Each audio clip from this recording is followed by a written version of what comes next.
Jika saya memberi Anda 5 miliar untuk meminta Anda untuk tinggal dengan gadis ini, tidak boleh putus.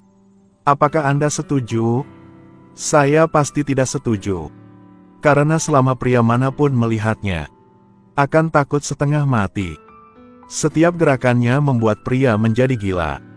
Kaki ramping panjang dengan mata seksi cukup membuat Anda gemas. Terutama penampilannya juga bisa membuat Anda sangat gugup sehingga gagap. Awalnya pria ini tidak percaya, sehingga dia lari ke kamar Subaki. Dia ingin menemukan sesuatu. Tidak terduga Subaki kembali saat ini. Pria itu tidak sempat melarikan diri. Maka dia bersembunyi di bawah meja. Subaki kembali ke tempatnya. Pria itu sangat ketakutan sehingga dia tidak berani bernapas. Subaki membuka gambar surat cinta yang dikirim seseorang kepadanya. Dengan sengaja membiarkan pulpennya jatuh ke tanah. Pria itu sangat ketakutan saat itu wajahnya pucat. Subaki perlahan berjongkok. Ketika pria itu melihat Subaki membungkuk untuk mengambil pena, dia sangat ketakutan sehingga dia bahkan tidak bisa membuka matanya. Tanpa diduga, Subaki mengeluarkan ponselnya dan mengambil gambar. Sangat jelas bahwa dia menemukannya. Apa yang kamu lakukan di bawah mejaku? Ayo, lihat wajahmu yang jelek. Kamu mengintipku kan? Nama gadis ini adalah Subaki. Meskipun dia secantik peri di langit, dia memiliki hati yang sedingin es. Jadi dia telah melajang selama lebih dari 30 tahun. Dia adalah manajer yang baru saja dipekerjakan oleh perusahaan. Hari pertama melapor. Auranya telah mengalahkan semua rekan pria. Semua orang berpikir setiap hari akan diberikan tonik mata. Tetapi mereka tidak tahu mimpi buruk mereka baru saja dimulai. Perusahaan mengundangnya untuk bekerja karena mereka paham kemampuannya. Mereka ingin dia menemukan orang malas di perusahaan, kemudian dikeluarkan dari perusahaan. Perusahaan sebesar itu tentu saja orang malas tidak sedikit. Untuk memamerkan bakatnya, dia langsung memberi pelajaran kepada staf. Beberapa anggota staf lama dibawa menertawakannya. Mereka mengira dia hanya bercanda. Tetapi kecantikan cantik ini berhati dingin banget. Dia langsung mengejutkan semua orang. Setelah pertemuan, dia kembali ke kantor. Pria gendut itu sangat ketakutan sehingga dia langsung lari keluar dari pandangan Subaki. Dia menggigil berdiri di teras. Dia adalah wanita yang paling sintik di perusahaan ini. Dia tidak menerima keberatan apapun. Kaki panjang ramping dan sepatu merah seksi. Pria yang dia lihat mereka takut mundur.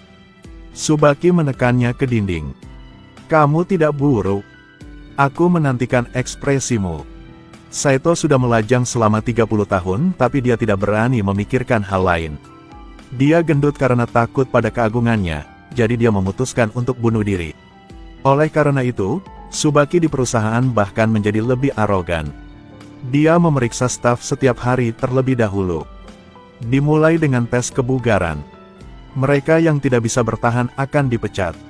Tidak peduli hari cerah atau hari hujan. Tidak ada yang diizinkan untuk tidak mematuhinya. Sama seperti itu, banyak orang tidak tahan lagi. Satu persatu mereka mengajukan pengunduran diri.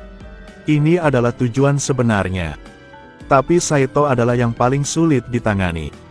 Keesokan harinya Subaki menerima laporan yang mengatakan bahwa seseorang diam-diam mengirim SMS ke kekasihnya saat bekerja. Dia tidak banyak bicara langsung memecatnya.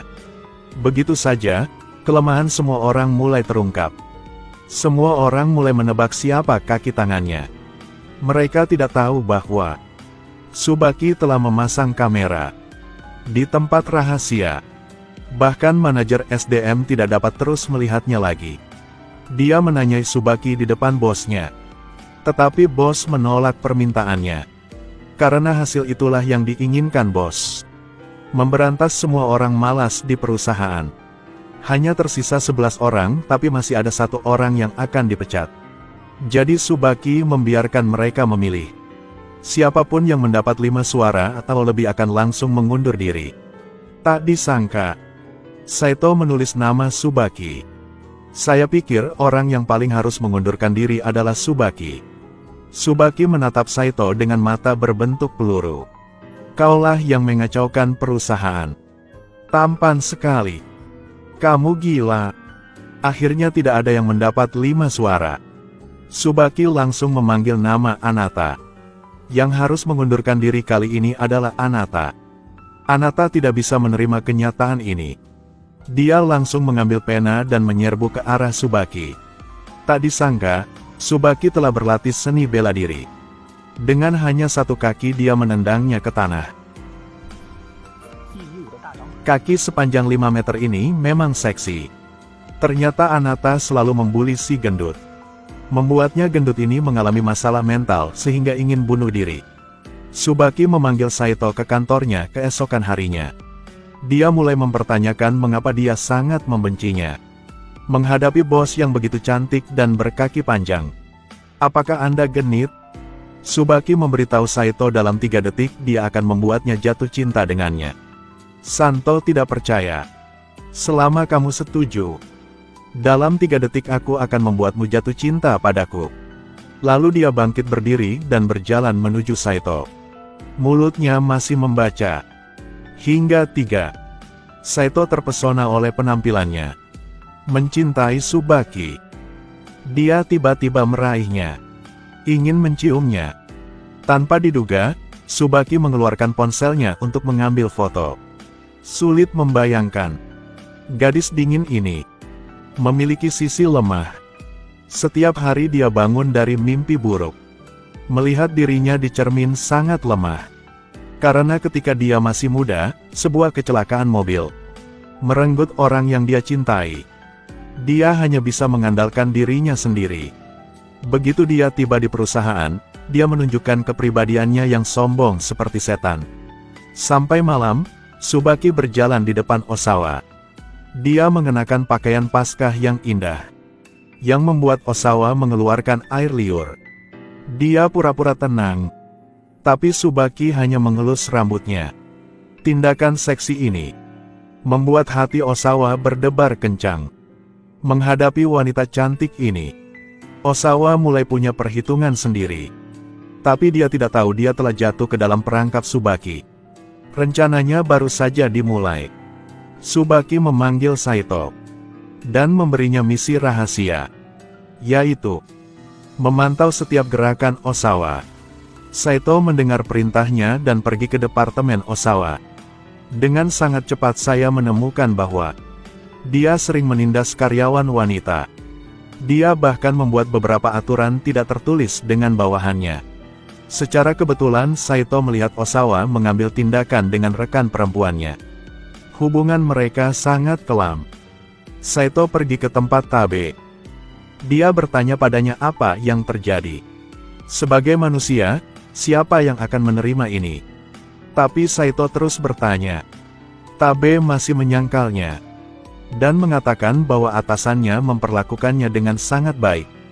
Hanya karena dia sendiri terlalu banyak berpikir. Kemudian dia pergi sambil tersenyum. Saito dengan naif mempercayai Tabe. Jadi dia pergi ke kantor Tsubaki. Kemudian dia melaporkan semua yang dia lihat kepadanya. Dia bahkan memastikan mereka tidak berhubungan apapun.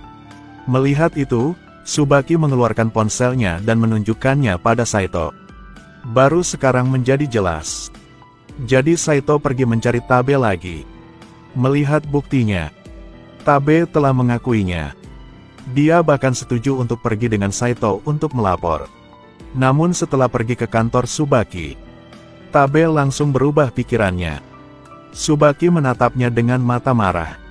Trik sederhana ini tidak bisa menipu Tsubaki.